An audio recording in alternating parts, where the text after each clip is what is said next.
Selamat pagi pemirsa, apa kabar Anda di pagi hari ini? Senang sekali saya Heri Orun kembali menjumpai Anda dalam Berita Papua. Sejumlah informasi pilihan dan teraktual disiapkan tim redaksi kami. Berikut 3 berita utama kami sajikan untuk Anda.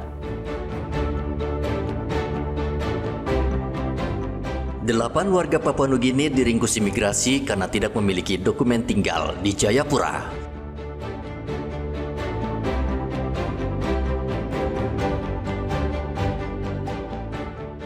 Sejumlah kantor pemerintah di Puncak Jaya dijarah warga, barang berharga hilang.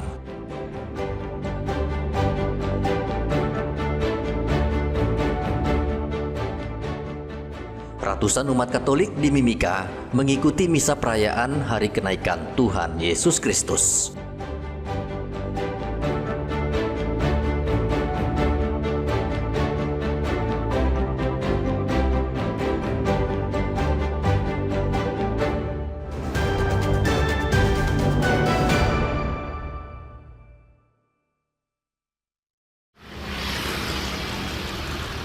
Kantor Imigrasi Jayapura menangkap 8 warga negara asing asal Papua Nugini dalam operasi pengawasan terhadap keberadaan dan aktivitas orang asing di salah satu hotel di Jayapura, Papua. Ke-8 warga negara asing asal Papua Nugini ini masuk ke wilayah Indonesia tanpa melalui pemeriksaan imigrasi. Mereka ditangkap di salah satu hotel di Jayapura, Papua pada 17 Mei lalu. Petugas langsung membawa mereka ke kantor imigrasi untuk menjalani pemeriksaan. Namun salah satu di antaranya dipulangkan ke negara asalnya karena masuk ke Indonesia menggunakan visa on arrival. Kepala Kantor Imigrasi Jayapura, Sutejo, mengatakan penangkapan kasus ini merupakan bagian dari komitmen penindakan hukum bagi warga asing untuk memberikan efek jera. Tentunya dalam hal ini imigrasi mempunyai tugas di jalur yang resmi ya. Makanya kan di sana ada petugas kita untuk tempat atau jalur ilegal. Tentunya ini mempunyai komitmen daripada, karena kita kan tidak sendiri ya di sana. Ada juga aparat penegak hukum lain di sana, ada Polri, ada TNI, dan juga instansi yang terkait dengan itu. Mungkin kedepannya kita harus meningkatkan sinergitas, koordinasi dan koordinasi dengan teman-teman terkait. 7 warga negara Papua Nugini dijerat Undang-Undang Nomor 6 Tahun 2011 tentang keimigrasian dengan ancaman penjara maksimal 5 tahun dan denda 500 juta rupiah. Imigrasi Jayapura mengimbau warga negara asing yang masuk ke Indonesia wajib mengurus visa atau surat kelengkapan imigrasi.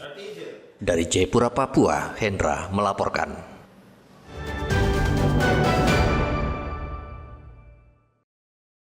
Sejumlah kantor pemerintah di Puncak Jaya, Papua Tengah dijarah warga, sehingga seluruh barang inventaris kantor raib. Kantor yang menjadi sasaran penjarahan yakni kantor DPRD, kantor Dinas Pendidikan, dan kantor Dinas Kominfo Puncak Jaya. Penjarahan terjadi tengah malam, warga masuk ke dalam kantor dengan leluasa lalu membawa barang seperti televisi, komputer, bahkan meja dan kursi, serta beberapa perlengkapan kantor lainnya. Kapolres Puncak Jaya AKBP Ahmad Fauzan mengatakan saat ini beberapa dinas terkait sudah melakukan laporan polisi dan polisi masih mendalami pelaku penjarahan.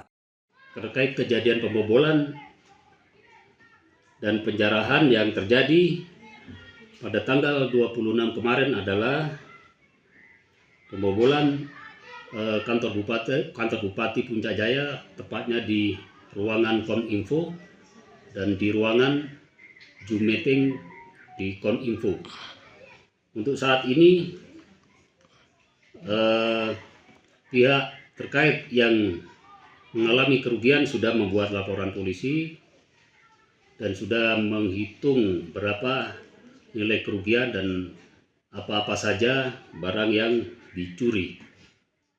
Tak hanya menjarah, warga juga bertindak anarkistis dengan merusak gedung kantor dan mengobrak-abrik ruangan. Situasi di Puncak Jaya beberapa bulan terakhir bermasalah karena ratusan orang berperang akibat konflik pilkada.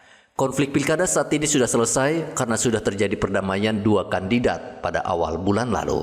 Arthur melaporkan dari Puncak Jaya, Papua Tengah.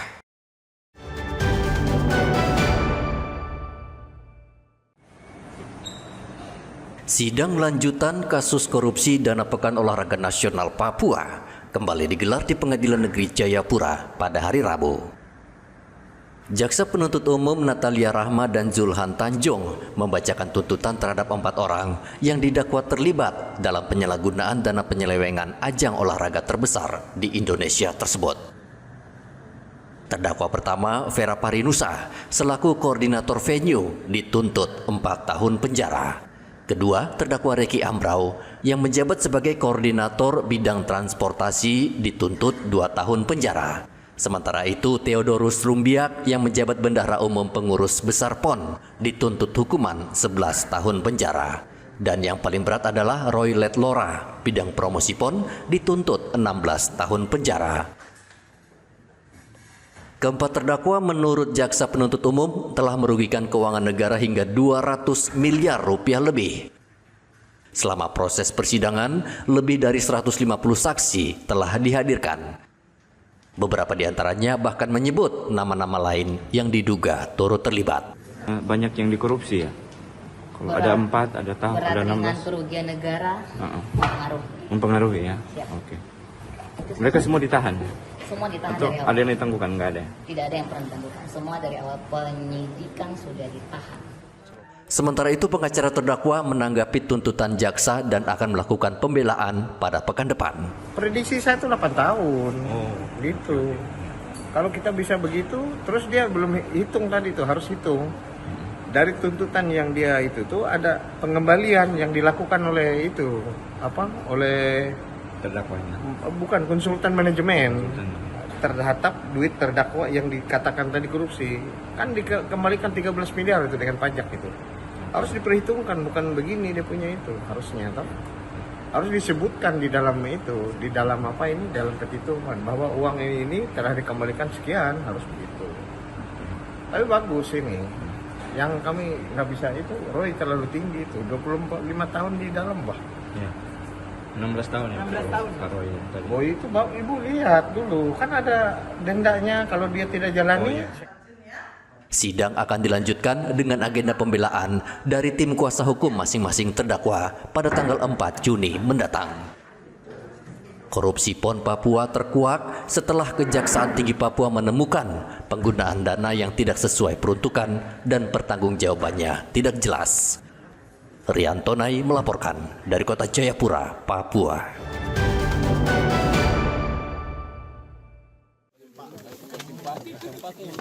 Kepolisian Resor Muting, Merauke bersama BKSDA melepas liarkan satwa dilindungi ke habitatnya agar bisa berkembang biak secara alamiah dan lestari. 19 ekor satwa dilindungi tersebut yakni 12 ekor kura-kura leher panjang, 1 ekor biawak, 2 ekor biawak elni, 1 ekor ular sanca, dan 3 ekor kadal. Khusus untuk kura-kura leher panjang, satwa ini merupakan endemik atau hanya hidup di tanah Papua. Satwa tersebut dikembalikan ke habitat yang alami sebagai bentuk komitmen untuk menjaga kelestarian keanekaragaman hayati di wilayah Papua Selatan. Kawasan Muting sendiri memiliki ekosistem yang alami dan liar. Kegiatan pelepasan satwa liar yang diselenggarakan oleh Balai Besar KSDA Merauke, di mana satwa tersebut dilepaskan di Kalibian, yaitu wilayah distrik Muting. Satwa tersebut hasil dari sitaan di beberapa tempat, diantaranya ya ada yang dari bandara, kemudian dari peliharaan masyarakat.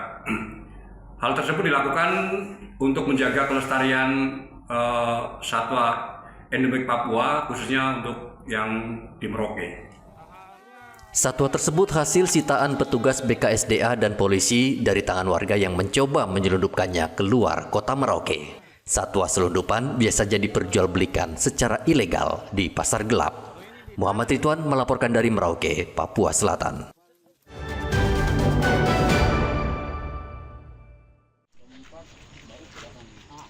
Pintu masuk Rumah Sakit Kemenkes Jayapura disegel oleh sejumlah pemilik hak ulayat tanah suku Yoka pada hari Rabu. Pemilik hak ulayat suku Yoka meminta Universitas Cendrawasih membayar biaya ulayat adat tanah yang digunakan untuk membangun Rumah Sakit Kemenkes. Penyegelan itu tidak berpengaruh pada pelayanan rumah sakit karena rumah sakit belum diresmikan.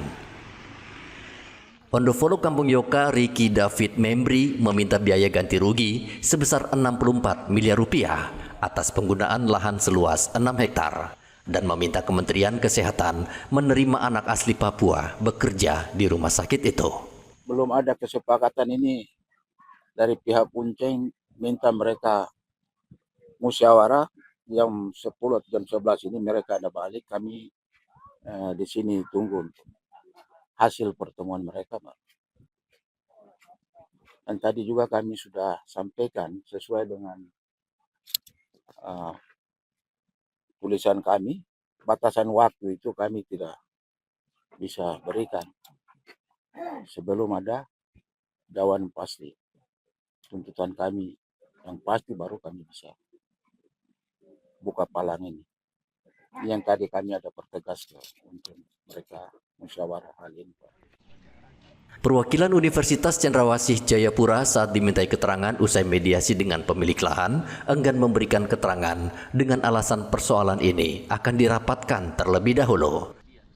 Rumah Sakit Kemenkes Jayapura merupakan satu-satunya rumah sakit rujukan terbesar yang baru selesai dibangun di Papua. Rumah sakit ini memiliki fasilitas memadai dan rencananya akan diresmikan oleh Presiden pada bulan Juni. Ari melaporkan dari Jayapura, Papua.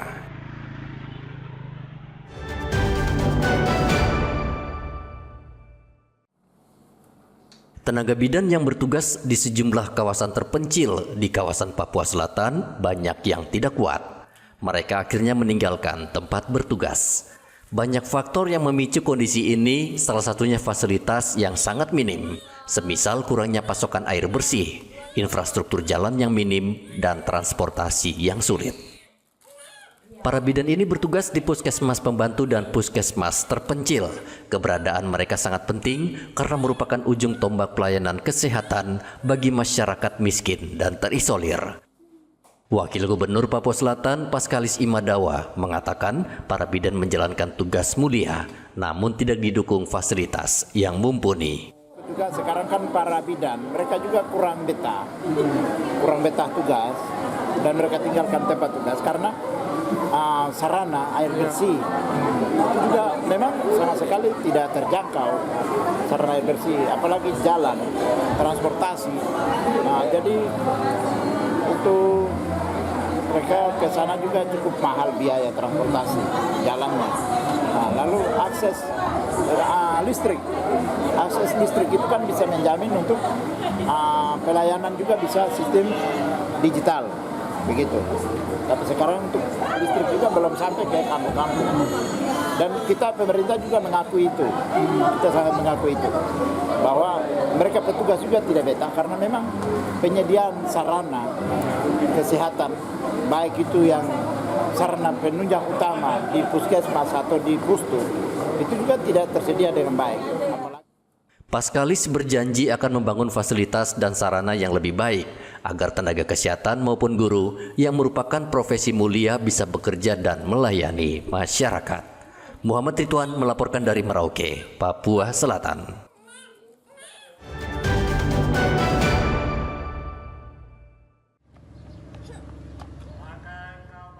Ratusan umat Katolik di Timika, Papua Tengah pada hari Kamis merayakan hari kenaikan Tuhan Yesus Kristus. Perayaan dilakukan dengan misa yang berlangsung di Gereja Katolik Santo Stefanus. Peristiwa kenaikan Yesus Kristus ke surga adalah salah satu peristiwa penting dalam tradisi umat Nasrani. Pastor Norbertus Bruri mengatakan, kenaikan Yesus Kristus adalah mengawali tugas perutusan umatnya. Kenaikan itu selalu kita rayakan dalam dua hal. Dalam artian yang pertama bahwa kenaikan itu Yesus naik ke surga. Yesus mengakhiri tugas perutusannya. Tidak berarti bahwa Yesus tidak menyertai kita lagi. Yesus tetap menyertai kita dengan memberi rohnya, maka nanti besok kita akan mulai dengan novena Roh Kudus. Selain itu juga kenaikan itu mengawali tugas perutusan kita. Jadi sebagaimana Yesus mengutus para murid untuk melanjutkan tugas pelayanan, pemberitaan Injil, pengampunan dosa dan pertobatan, maka kita pengikut-pengikutnya kita juga ambil bagian dalam tugas itu. Jadi pesan harapan pada umat bahwa kita ini tidak hanya hidup di dunia untuk kita bahagia hanya di dunia ini, tapi juga kita mengarahkan hidup kita ke surga. Seperti Kristus yang naik ke surga, hidup kita di dunia ini harus terarah ke sana, sehingga kita harus atur baik hidup kita, diri kita, supaya kelak kita juga mengalami hal yang dialami oleh Yesus. Perayaan misa kenaikan Tuhan Yesus Kristus berjalan dengan hikmat dan aman. Dari Mimika Papua Tengah, Igobat Momolin melaporkan.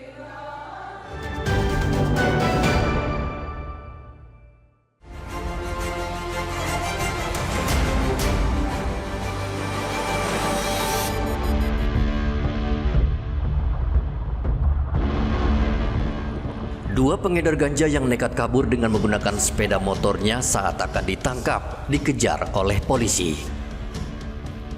Dua orang itu tidak hanya memacu kendaraan dengan kecepatan tinggi, namun juga melawan arah di tengah arus lalu lintas yang cukup padat. Aksi kejar-kejaran ini baru berhenti saat polisi berhasil menghadang mereka di jalan masuk kantor wali kota Jayapura. Kedua pelaku langsung dibawa ke Polresta Jayapura. Dari hasil pemeriksaan awal, salah satu pelaku merupakan warga negara asal Papua Nugini dan satu lagi berasal dari kota Jayapura. Dari penangkapan tersebut, polisi menyita barang bukti ratusan paket ganja dengan berat keseluruhan 7,4 kg.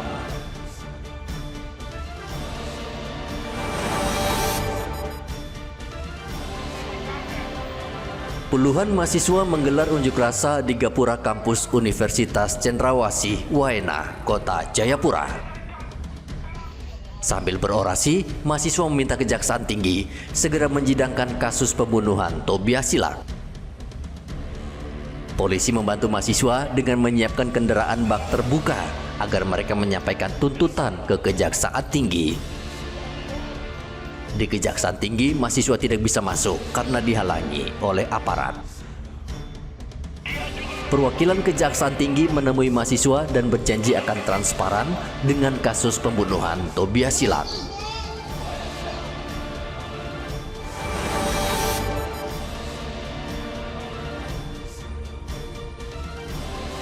Wali Kota Jayapura Abisairolo menemukan sejumlah barang yang diduga hasil curian di Kampung Skausae saat melakukan sidak ke kampung-kampung di distrik Moratami.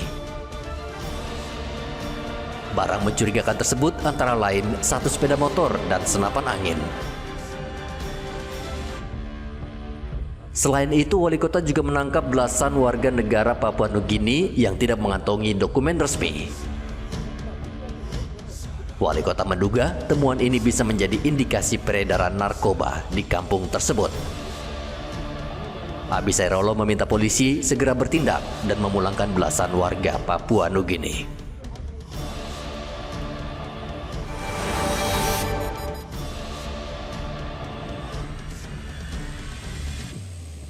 Pesawat jenis karavan yang ditumpangi Bupati Puncak Elvis Tabuni dan rombongan ditembaki oleh kelompok kriminal bersenjata saat mendarat di Bandara Aminggaru, Ilaga, Kabupaten Puncak, Papua Tengah. Beruntung peluru yang dilepaskan KKB tidak mengenai pesawat. Saat mendarat di bandara, suara tembakan terdengar di sekitar bandara. Namun karena kesigapan polisi dan tentara, pesawat berhasil mendarat di Bandara Aminggaru. Usai mendarat, Bupati dan rombongan langsung dievakuasi ke kantor Bupati Puncak.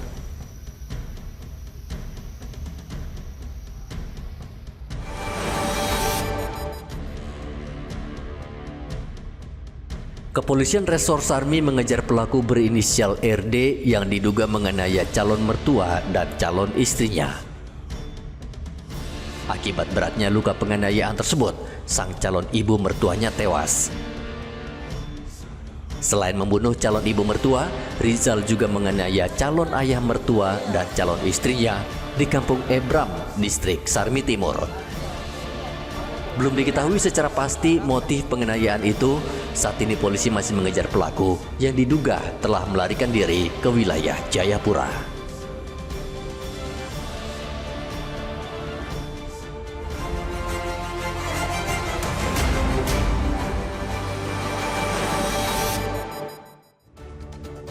Pemirsa, informasi tadi mengakhiri jumpa kita dalam Berita Papua. Saya Heri Orun mewakili seluruh kerabat kerja yang bertugas mengucapkan terima kasih atas kebersamaan Anda. Selamat pagi, selamat beraktivitas, dan Wanyambi.